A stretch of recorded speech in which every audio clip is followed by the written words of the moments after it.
Alright, so we're done na po sa ating mga binasang chapter. Sa mga ngaral chapter 6 hanggang chapter 10 po tayo. So my highlight ay nasa chapter 10 verse 2. So sabi niya po dito, ang matalino'y inaakay ng kanyang isipan tungo sa kabutihan.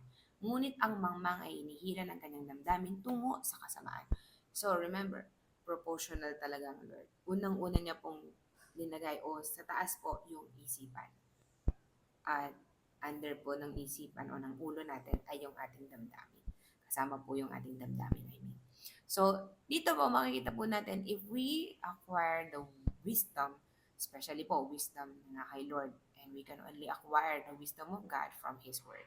Makikita po natin na tayo'y tunay na matalino kapag ang isipan po natin ay nagdudulot ng kumbaga, ng push papunta sa kabutihan. Yan, nagiging mabuti yung mga isipan, layunin at sinasabi, ginagawa po natin. Ngunit sabi niya, ang isang mangmanga hinihila ng kanyang damdamin tungo sa kasamaan.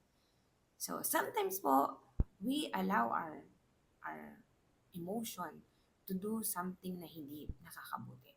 Like decision or um, telling something or talking something na hindi nakakalugot or action na hindi nakakabuti.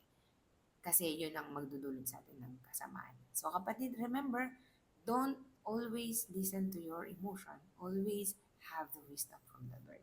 Kaya nga, maganda po yung payo na every time na naka-high yung emotion mo, you need to have at least 1 to 2 minutes break, no, or more than that, 5 minutes, bago ka gumawa ng desisyon.